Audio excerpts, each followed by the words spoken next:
and impact of research output.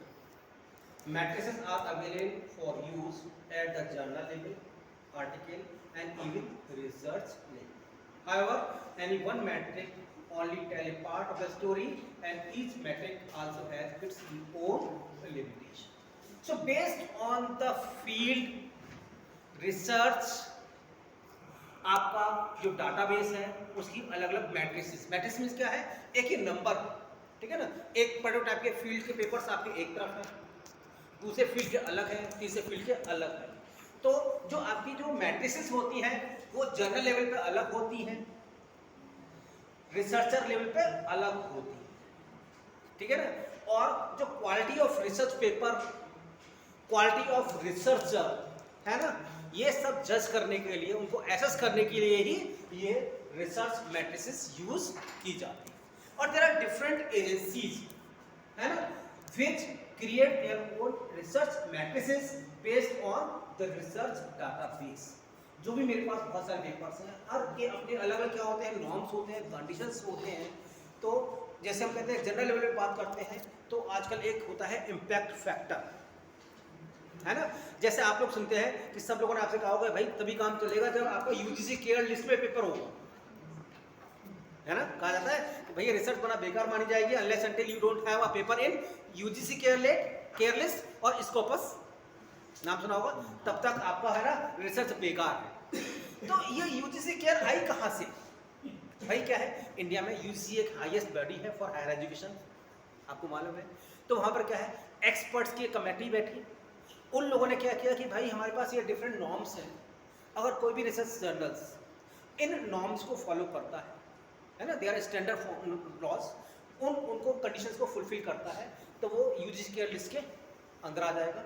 अगर नहीं follow करता है तो वो यूजीसी केयर लिस्ट से बाहर निकल जाएगा। और इनका असेसमेंट है ना पीरियडिकली होता रहता है। कैसे होता रहता है कि जरूरी नहीं है कि कोई रिसर्च जर्नल आज मेरा यूजीसी केयर लिस्ट में है तो वो अगले साल भी केयर लिस्ट में होगा ही होगा। अगर वो उन कंडीशंस को फुलफिल नहीं करता है तो वो फिर उस केयर लिस्ट से आउट कर दिया जाता है, ठीक है ना। तो at least minimum your paper must be in UGC listed journal, है ना। और जो भी आपके स्कोपस एक डाटाबेस है, जो भी आपके स्कोपस होते हैं वो तो यूजीसी लिस्टेड होते ही होते हैं। There are two type of list, अगर आप यूजी वेबसाइट जाएंगे, यूजीसी केयर लिस्ट 1 और यूजीसी केयर लिस्ट 2 जो इंटरनेशनली रिकॉग्नाइज्ड जर्नल्स होते हैं उसमें होते हैं। So these matrices are the fundamental tools used across the publishing industry to measure the performance both at journal and author level, ठीक है ना। For a long time the only tool for assessing journal performance was the impact factor. Impact factor आपने शायद नाम सुन लिया होगा, जो भी डिफरेंट जर्नल्स होते हैं उनका अपना एक इम्पैक्ट फैक्टर होता है, लेकिन उसमें भी बहुत बड़ा घपला है। घपला किस लिए है कि जो भी हम डिफरेंट रिसर्च जर्नल्स हमने पब्लिश करना शुरू किया गली मोहल्लों से, वो अपने आप ये SAIR इम्पैक्ट फैक्टर लिख दिया 9.8, 10.5, 7.6, इसका कोई मतलब नहीं होता है unless until you don't have a impact factor given by an internationally recognized body, clear. तो अभी जो यूनिवर्सली एक्सेप्टेड इम्पैक्ट फैक्टर है that is from Thomas router.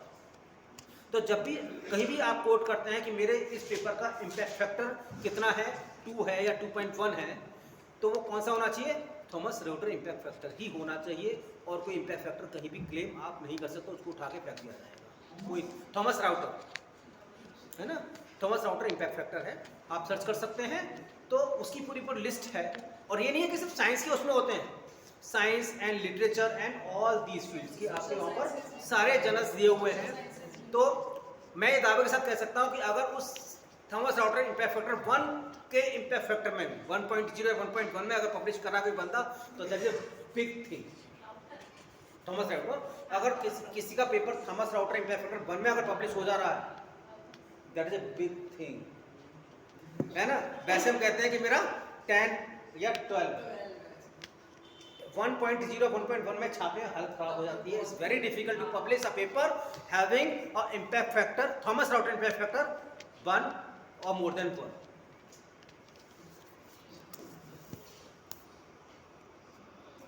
So research matrices can be classified in two groups. One is citation matrix, that is also known as bibliometrics. Another is alternative matrix or AL matrix. ये sir आपके syllabus में भी है. आपका जो मेरे अभी topic आपको जो चूज किया है जिसमें I am delivering my lecture, that is I think unit 6 of your paper.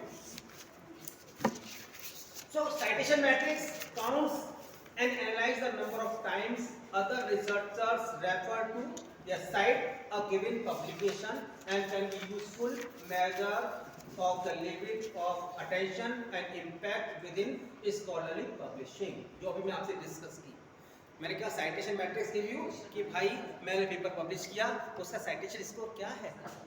अभी बताया था कि मेरा पेपर जितने लोगों ने साइट किया है ना, मेरा पेपर जितने लोगों ने साइट किया, that is your citation score. जितना अच्छा साइटेशन स्कोर होगा इट मींस आपकी रिसर्च उतनी ज़्यादा अच्छी है. तो ये आपकी रिसर्च को मेजर करता है. तो if you don't have any citation score it means आपकी रिसर्च में कुछ गड़बड़ है. यू हैव टू रीथिंक, है ना. मैंने वही कहा कि पेपर 10 की जगह एक पेपर पब्लिश कीजिए, है ना.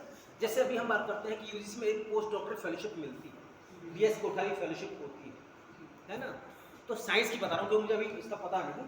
साइंस में पीएचडी करने के बाद आप उसके लिए अप्लाई कर सकते हो. तो उसका क्या है, उसका तरीका ये है कि unless until you don't have total impact factor of your research papers during your PhD, if that is less than 10,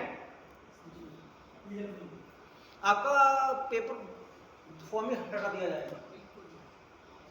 तो क्योंकि बहुत प्रेस्टिजियस, मैंने कहा कि इसलिए भी बताया कि आपका जो साइटेशन स्कोर है, and citation score is related to the impact factor. तो अगर आपका impact factor, total impact factor अगर 10 है तो आपकी फाइल आगे बढ़ेगी, नहीं तो वो डस्टबिन में डाल दी जाएगी.